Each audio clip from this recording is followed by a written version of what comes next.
everybody. Welcome to the Willis Show. I've had to relocate to the Equinox. I was going to try to tape this outside, but too much ambient noise out there. So welcome back in. I would like to thank the folks at PWX last night for their hospitality. A wonderful show. And John Schuyler, who I interviewed last week, congratulations, buddy, on AEW. I hate to see that's your last PWX show, but I'll miss you there. But I'm going to catch you every week on TV, so I'm very proud of that. All right, my guest this week, he was trained by a legend. He is very well known on the Carolina independent wrestling scene. I've been up and down the road with this guy. I've managed this guy, and he's probably got a pretty interesting story to tell. So we are going to talk to one John Cook, a.k.a. Johnny Flex. Johnny, welcome into the Willis Show, my friend. I appreciate it. All right, man. Good to be here. Thank you. I'm very glad to see you. It's been a minute. It has. And I understand that you might have a thing or two to get off your chest, but I'm gonna, for those of my fans that and viewers that aren't familiar with you, you were actually trained by, and I know people are going to know this name, especially if you watch wrestling in the Attitude Era and in the 2000s. One Mae Young, correct? That is correct. Mae Young, along with Lillian Ellison, known as the Fabulous Moolah, and I was assisted also with Chris Kanyon, the late Chris Kanyon from back in the WCW days. See, I'm learning something already. I didn't know about your connection to Chris. So tell me, how did this all come about? How did you meet them, and how did you get started in wrestling? Well, basically, back when I was a kid, that was the big thing I wanted to be. My late father, he would take me to Township Auditorium, which is very notorious for pro wrestling, especially back in the 70s and 80s in the Columbia, South Carolina area. Yep. And there was just something about seeing the good guy versus bad guy. And of course, like most people back in that day, I thought it was real, didn't realize, it was scripted and all that stuff. Thank God it was scripted after I got into it. But anyways, when I was young, probably in my 20s, probably about 21, I ended up going to a wrestling school. I actually found the Fabulous Moolah's number in the Yellow Pages way before internet. Oh, wow. And the thing about this was it had another purpose for me. Yes, I wanted to be a pro wrestler, but I also was battling a lot of personal demons throughout my life. Mm-hmm. Growing up, not fitting in, being the bully kid that was told I couldn't do this, couldn't do that. I never could be in the sports teams. I was always the bench warmer. Mm-hmm. So I had a lot of issues going into that, along with personal demons of depression. Mm-hmm. And what happened was back when I was 21, unfortunately, on some anxiety medicine, I OD'd and wound up in the psych ward up on the Baptist Hospital. And during that time, it reminded me of a prison cell because the bars were there. And I looked out and I said, what is going to happen to me when I get out of here? I got married at 19, started a family, but I was a complete mental disaster. And I thought about it. I said, I want to be a pro wrestler. So I said, if I don't do something, I will be this perfect candidate, like some turn to drugs, alcohol, go down a path of self-destruction. And I had suicidal thoughts, a lot of that going on, honestly. And so wrestling became a crutch for me. So when I contacted Moolah, I found I had a wrestling school there. And when she threw the price tag at me, I was like, geez, I can't afford this. But anyways, took out a long story short, I went and talked to Moolah. And that time she informed me that her trainer, a lady by Johnny Mae Young in California, working on the Bay Coast Wrestling, out there with Woody Farmer, Chris Jericho. Some people might recognize his name, of course, but that's where she came from. Her family had all passed away, and she was coming to live with Moolah and Katie, Diamond Leo, some know her as. And that's when I first met Mae. Okay. So, and I don't want to get too much into that, but I know on the show we do talk about depression a lot, and we talk about substance issues and just that. And I just, as a kind of a personal thing, I think we all go through that at some point, especially in this business, because it can be.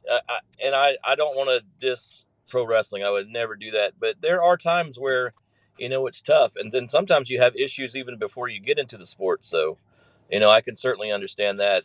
Just briefly, I've had my issues with anxiety and depression as well, and that was something that like you, it was going on before wrestling ever came along. So I can certainly understand that. So, that being said, tell me a little bit about training. Well, I mean, it started off basically learn your basic bump, snap mirrors, and all that sort of things. Mueller, obviously, she didn't do a lot of training. She had a guy named Sammy Morton, which is he's deceased also.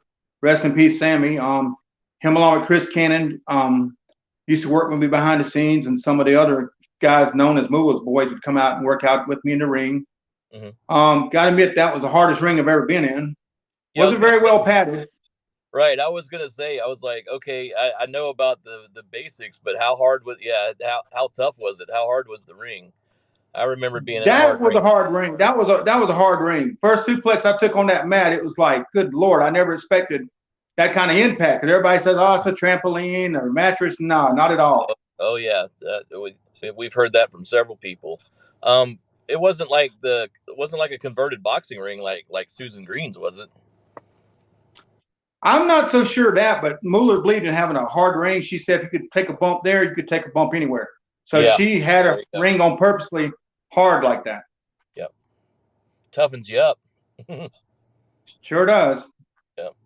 All right, so we go through training with Mula, and well, at Mula's school, let's say, because you said she didn't do much of the training that May and Kanyon did, a lot of it.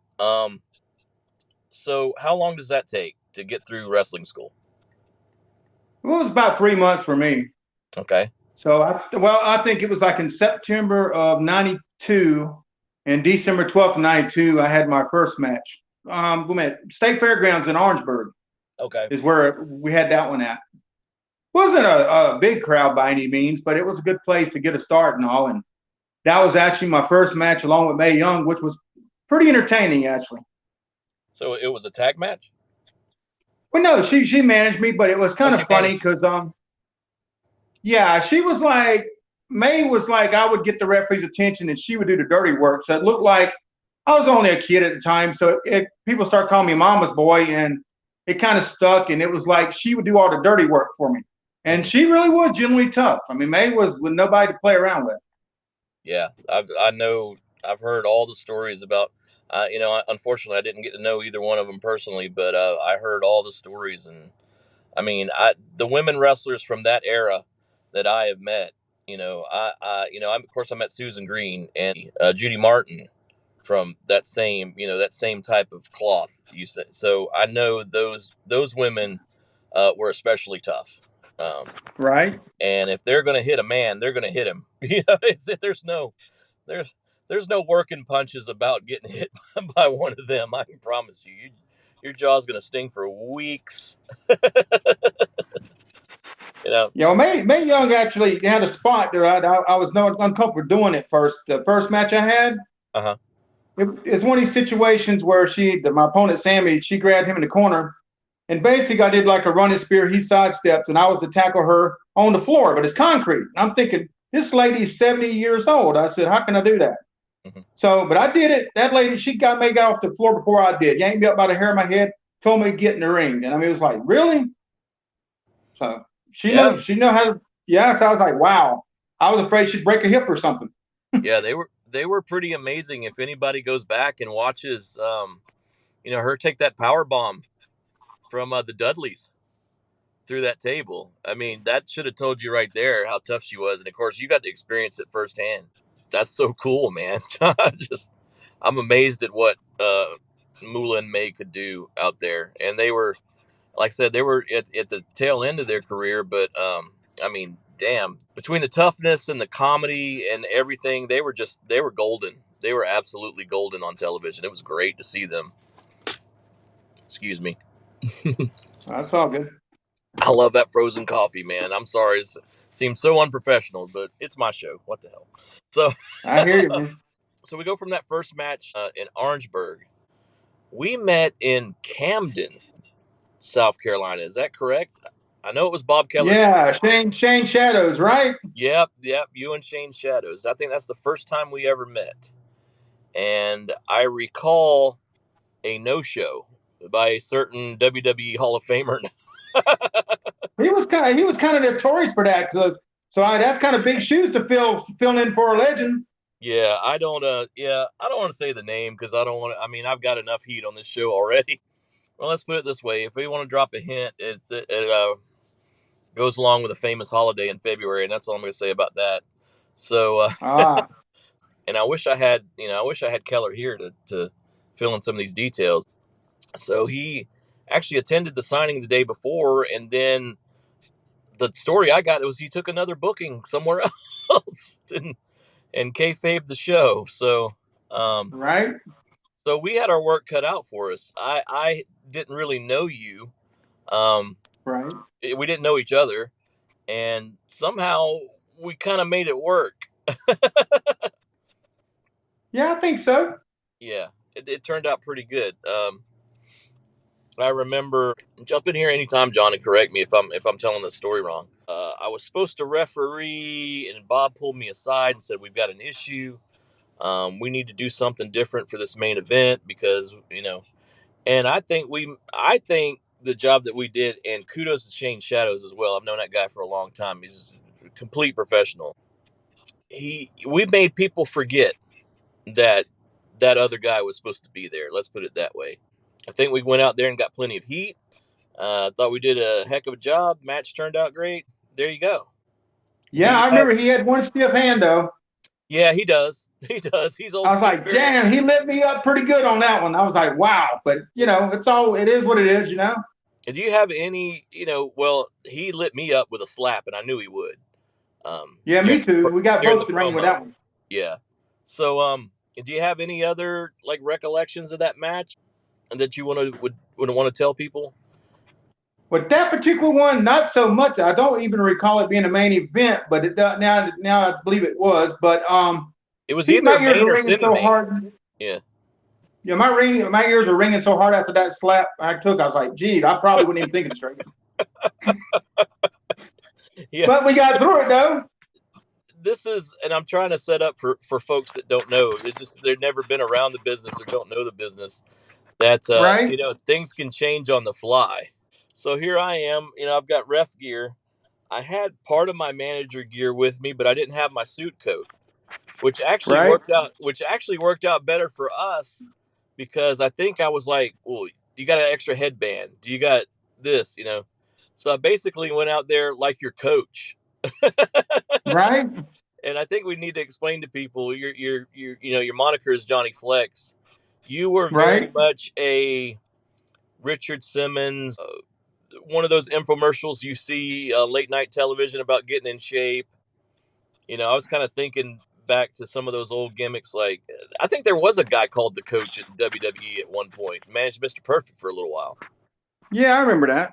So I kind of had that in my head, and I said, okay, if this guy's a fitness guru, let me go out here, and I'm like, I'll be like his personal motivator type stuff. And I said it was a lot of fun. We made that work pretty well. I think that came off pretty good. That was a fun gimmick. I mean, I really enjoyed doing that.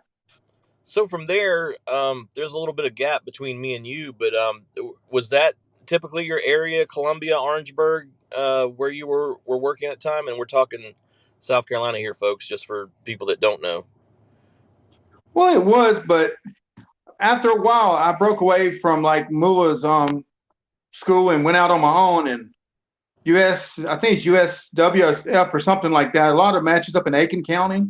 Okay. I did a lot of stuff there, and there's actually was a promotion at the time up in Greenville at the Greenville Auditorium, Mm-hmm. and a guy used to be a WWF champion, the Canadian Lumberjacks back in the '70s, ran it. Oh wow. And Okay. I put together a VCR tape, some old matches that Katie had taped, and I gave it to him. And next thing I know, he's booking me. Okay. But it was hard though, because I mean, at the time I was working in a warehouse, and I'd be getting off at 5 o'clock on a Monday, and I'd have to shoot up to Greenville, and I barely had time to even get my boots laced before they threw me in the curtain as a curtain jerker the first match. Uh-huh. Yeah. So I was kind of on my own. It was hard because didn't know a lot of people, but it was kind of like hard not to mark out because there were so many legends from the old NWA, like Ivan Koloff, Sheik, Junkyard Dog, Pez Watley. A lot Oh of those guys sure. were working that show. Yeah. So I was working with some pretty big stars there, actually.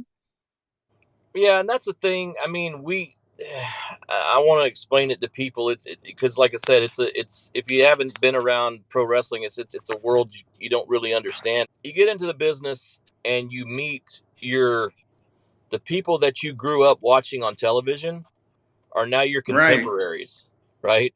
So it's Right. very hard not to get starstruck because, and I could name drop all day, but there were people, and we'll go into CWA, which is where we met each other again. Right. Once they started bringing in people, it was very Right. difficult, and you just want to pick the brain of some of these folks sometimes. Right. Was that your experience as well? It was, but I mean, it's just hard to believe. Like, as a kid, you're watching these people, and one day, you never knowing you're going to be in the very ring working with these guys, sharing the same locker room. So it's like, Sure. you're like Wildfire Tommy Rich. I grew up watching back in Georgia Championship Wrestling. Hmm. I Right. never knew I'd actually be in the ring with that guy, So that was like, wow, Yeah, it's crazy.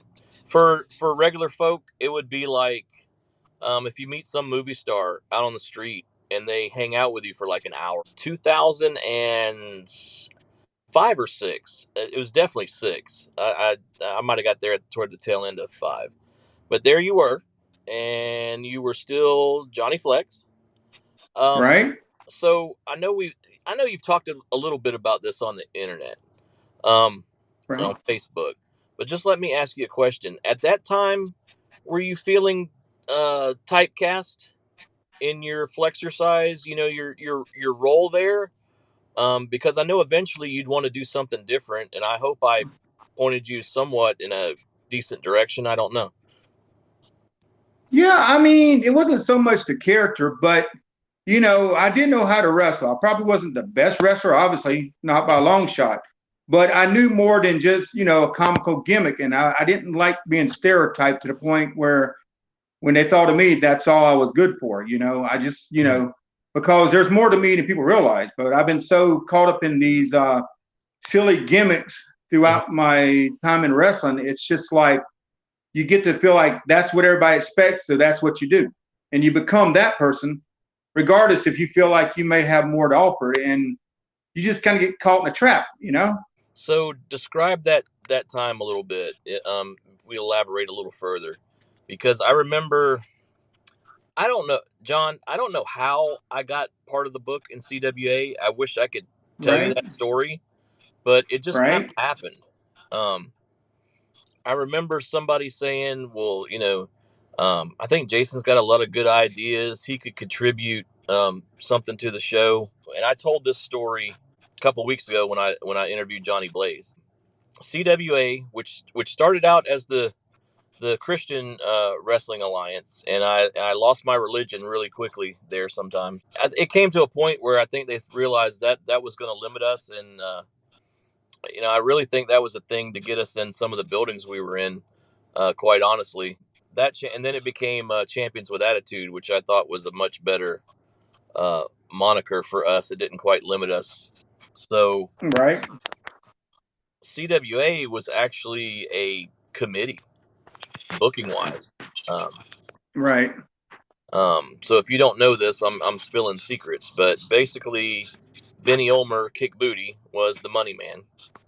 Right. I figured that He, much. yeah, he did not really. He was, it was his money, or a lot, or not all of it, but he was boosting the show, Right. financing it. I love Benny. He really didn't have any input though. It was just kind of like whatever you guys think, we'll do it.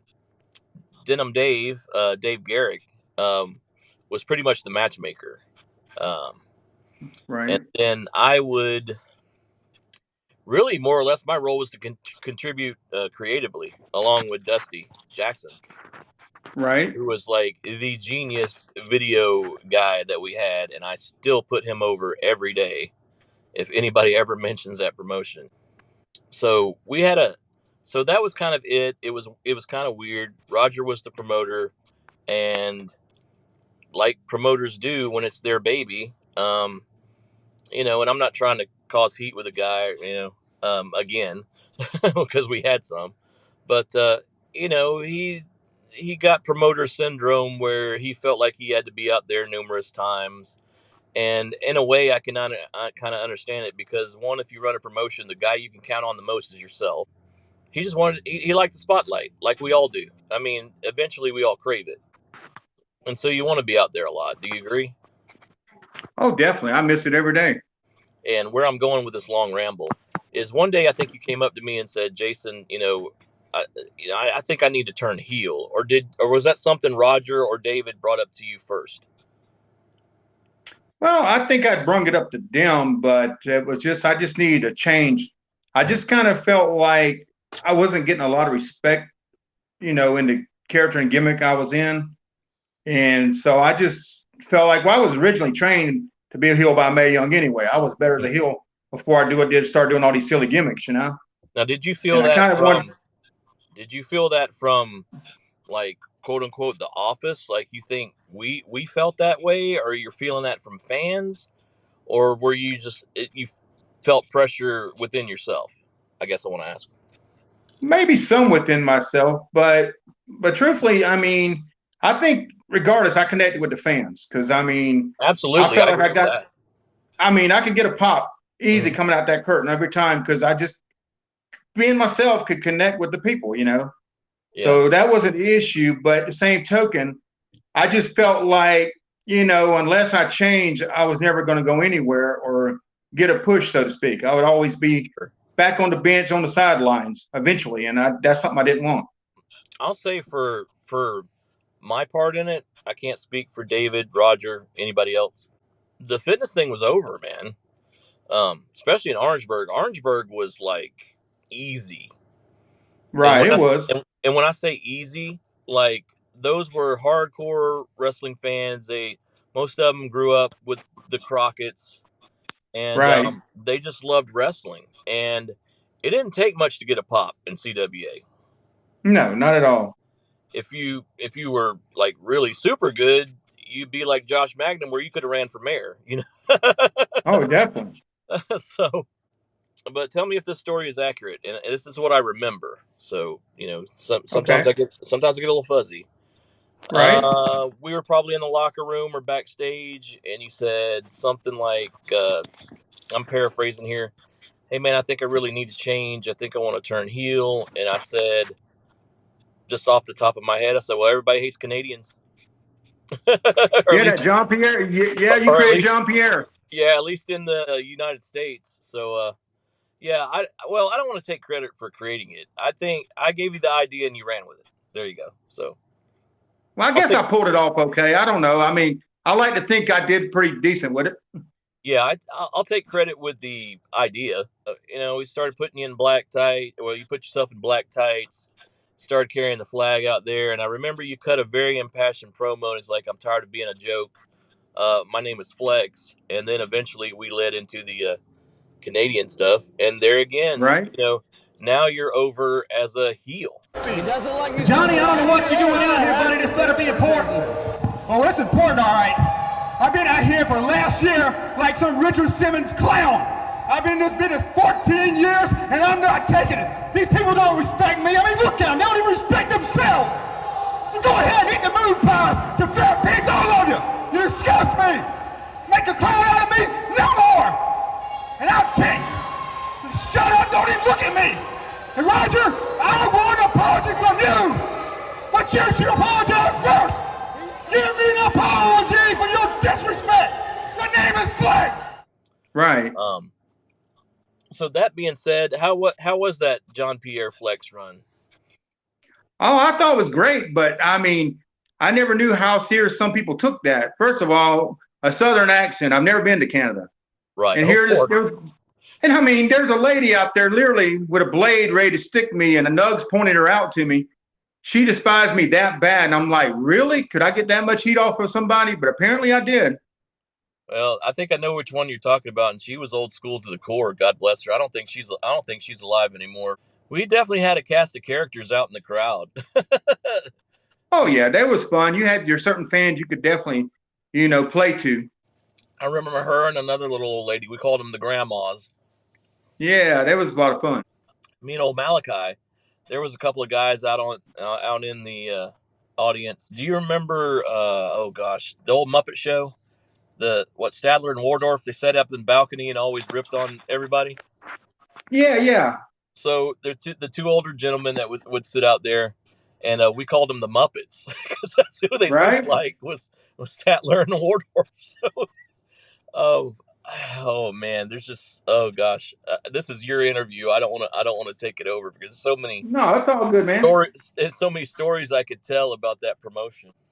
Let me ask you this: do you remember what we used to call the B team and the C team locker room?